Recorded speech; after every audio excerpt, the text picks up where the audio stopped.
Maybe we can request or ask the pleasure of the gentleman from Cavite. I will allow, Mr. President, but if he hits me, I'll hit back. All right. So Thank you. So, that's Mr. very President, we clear. allow... Senator, yes, Senator Marcoleta is recognized. Salamat po, Ginoong Pangulo. It's not a matter of hitting me back. He can hit me many, many times. Sabi ko nga po kanina, Mr. President, that's irrelevant to me. It's no longer important to me. Kahit ano pa pong paninira ang sabihin ni Senador Lacson sa akin, wala pong kaso sa akin yon. Ang taong bayan, alam na po nila kung ano ang totoo. Sila po ang arbiter.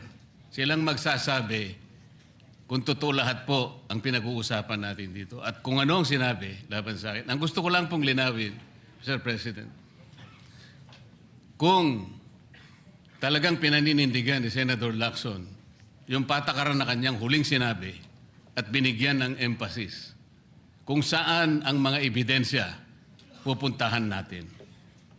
Napakarami ko pong sinabi kahapon doon sa aking privilege speech, inisa-isa ko yung dapat napuntahan natin.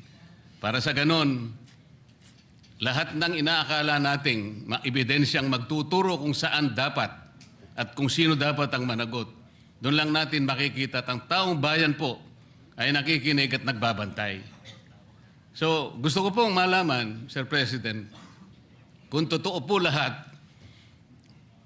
ang kanyang paninindigan na pupuntahan natin ang lahat ng ebidensyang maaari nating makuhanan, pwede po bang revisyuhin niya yung aking privilege speech? Nandun po lahat, inisa-isa ko. At nagtapos nga po ako doon sa 18 ex-marine officials at iba pa yatang mga official ng ating sandatahang lakas ang nandun. Lahat po ba nun ay pupuntahan natin? Open po ba siya, Mr. President, na puntahan natin? Alang-alang doon sa pagkuha natin ng katotohanan. At makukuha lang natin ang katotohanan kung haharap lahat ang mga taong binanggit ko sa aking privilege speech. Huwag tayong magbibigay ng teorya ng kahit ano. Ako po nananalig na kapag sila'y humarap, may kakayahan naman ang komite, Mr. President.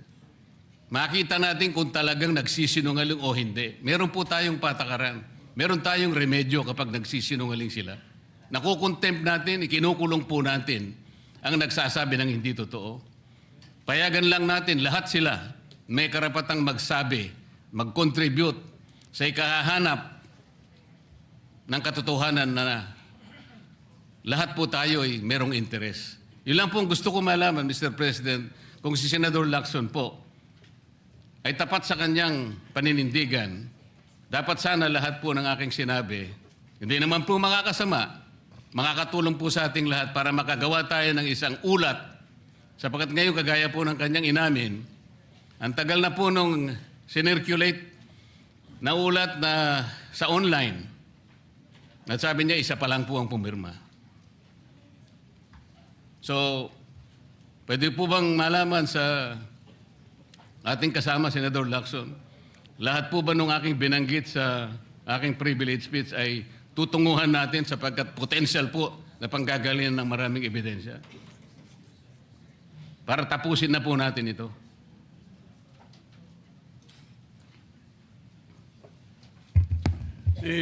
Senator Lacson sat down. He no longer has the No, floor. Mr. President. Senator, the majority leader. Yes, para wala na daw gulo, di pang lalaking gulo, binulungan ako ni Senator Lacson.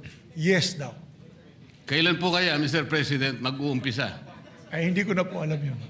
Kasi po, kung yes, bitin na naman po, Mr. President. Ayoko pong mabitin ng taong bayan, Mr. President. Kaya gusto ko pong malaman, kailan, anong oras, tuloy-tuloy po ba para sa ganon? Ay mapayapa naman ang kalooban ng ating mga kababayan. Mr. President, may I respond? Yes, Senator Lacson.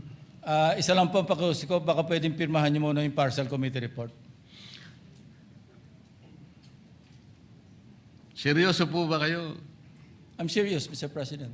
So we can get over it, no? Because that is a partial. And move forward. Yes, that's a Partial, and then you can move forward to the next one. That is correct, Mr. President. Paano ko po Yes, but pipirmahan ang again, para sa report, Mr. President. Ang gusto ko makumpleto muna, kaya nga po ako'y nakikiusap, puntahan po natin ang mga potential areas of evidence. Kung payag naman po kayo, umuuna kayo, tinatanong ko lang ngayon, meron na po ba tayong schedule? Sana mo po, kahit weekly lang, Mr. President, tapusin na po natin ito. I believe that the Committee on Rules should tackle that particular question because today I found out that those members, those so-called ex-military soldiers that you're mentioning and the people behind it, some members of Congress filed a case of cyber libel on them. And therefore, I think the Committee on Rules should check first whether we can call a hearing on that particular issue kung ganong merong kaso at meron ongoing case. Ginong So Pangulo, I suggest that your question and the privilege speech and the ensuing debates thereafter be referred to the Committee on Rules. I would like to entertain a motion to that effect, Mr. Majority Leader. I don't think we can answer the question of Senator Marcoleta now because of that particular issue. Yes, Mr. President. dahil po ba, Mr. President, merong nagsampa ng demanda doon sa mga taong inakala nating makakatulong sa atin? Magiging sagwil na yon para hindi natin sila tawagin. So, ibig sabihin pwede palang i-demanda na lang at ang gustong magkukusa na pumunta rito, tapos na tayo. I cannot answer your question. That's the reason I'm saying that we should ask the Committee on Rules to rule on that. You can be right, you can be wrong. But I do not want to answer you and tell you that you are right and that we can do that. It's Kaya nga better po. that we have the Committee on Rules decide. You are a member of the Rules Committee. Why don't you take it up? That is the best thing to do. And not belabor the issue. Majority Leader. Mr. President, I'm not belaboring the issue kasi po sumagot na si Senator Lacson. May pagpayag na po. So wala na pong problema doon. Ang pinag-uusapan na lang para malinawan, schedule na lang po hinihingi ko. Yes. He has not given the schedule yet. And he might even think of checking with the Rules Committee first on whether we can do that right away or not. Salamat po, Ginoong Pangulo. Majority Leader. Thank you, Mr. President. The good Minority Floor Leader would just also want to weigh in. The Minority Leader, Senator Alan Cayetano, is Mr. recognized. President, good afternoon. Sir President, obviously po, iba ang point of view ng dalawa nating kasamahan. Pareho nating ginagalang.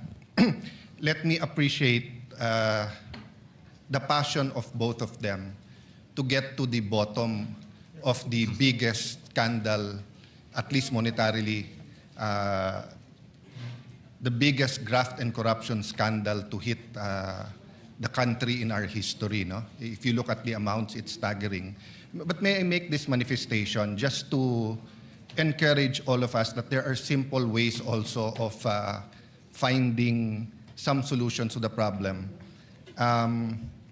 Ayokong maliitin po ang trabaho ni Senator Lacson. Ayokong maliitin po ang trabaho ni Senator Marcoleta. Pareho po silang nagsusumikap na malaman ng totoo pero napaka-politically charged ng ating pong environment ngayon.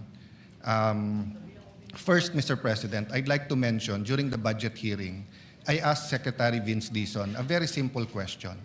Ba't hindi nalang utusan lahat ng DE, samahan ng COA, samahan ng barangay captain, sa listahan na hawak ng DPWH ng 2023 or 2022 pa hanggang 2025 project, kunan lang ng picture.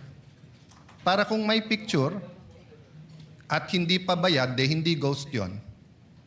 Kung may picture, walang project at bayad na, ghost yon. Kung may problema, substandard o kung ano man, kita na natin sa picture. Kasi si Senator Lacson na mismo ang nagsabi din sa atin na as time goes by, umiiba yung numbers ng actual na ghost at hindi. No?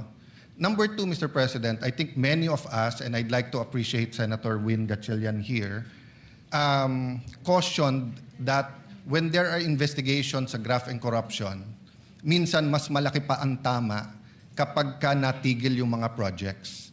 I brought this up sa DPWH na pag kinancel nyo lahat ng project, baka walang kumuha niyan. But since yung top 10 nandun, instead of bantayan, insist, wag bayaran, kinancel lahat, so nakatiwangwang most if not all. But number 3, I approached Senator Win right before I asked the majority leader to speak. Nabasa ko po sa online, sa major dailies na wala pang nabibid sa 2026 budget ang DPWH. I'm not that sure if that's 100% correct, but it seems to be correct na marami sa mga project hindi pa nabibid. One of the problems daw was the pricing of materials na maaring magbago na naman because of the price increase. So this is the problem, Mr. President. Presyo pa lang at project. But for every school building na madelay, isang buong generation ang hindi makakapag kukuha ng quality education. Ganun din po sa farm to market road. Isang 5-10 year generation ng ating farmers ang lalong maghihirap at mas mababa presyo kasi hindi magagawa yung farm to market road or irrigation. So, again, hindi ko minamaliit yung mga pinag-usapan today, yung mga pag-uusapan, sinong iimbitahin, how we follow the evidence, who does the evidence point to, sinong mastermind. But let me just emphasize na 2 problema to o 3 problema in one. Hold someone accountable, but how do we put enough trust in our system, in DPWH, in our infra projects to get it rolling, di ba? So, the third whammy, palapit na yung tag-ulan. Pag hindi na bid ang project ng hanggang April, hindi po mag-uumpisa yung mga projects ng May. Parati nating hinahabol ang summer kasi doon po mabilis gawin ang mga project lalo kung may excavation. Pag ginawa natin ang projects ng June, July, maraming delay dahil nga tag-ulan. Ang problema, Mr. President, dahil wala tayong budget for flood control this year at sabi gagamitin yung pang last year, pero hindi pa natin sure kung nilagay yon tapos tumigil lahat ng iba, I think many of us are expecting, are hoping walang baha this year. But I think logic would dictate na sana hindi. God forbid that there will be massive floods, but there will be. So gusto ko lang bigyan diin, Mr. President, na nagkainitan man today, we have 2 passionate colleagues who want to get to the truth. And part of getting to the truth is ayusin yung sistema. So I hope that in the next few days, maybe the chairman of the Public Works Committee, maybe the chairman of yung sa Transpo, maybe the head of our finance committee, di ba, can get to the bottom of this. Kasi nga, time is running out.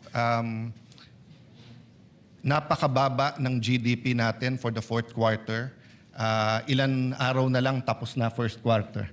Tapos nangyari pa yung sa Middle East. So as we pray for the US, for Iran, for the whole Middle East, for Israel, as we pray for peace, as we pray for our OFWs, we have to act at ayusin natin ang problema sa infrastructure. So make me just emphasize that, Mr. President, na habang hindi natin natatapos tong investigasyon, ang problema, ang naging casualty din na hindi kasalanan ng kung sino man dito sa kwartong ito, pero naging unintended consequence, yung delay sa pagbibid at pag-aayos ng sistema. Thank you for this opportunity, Mr. President.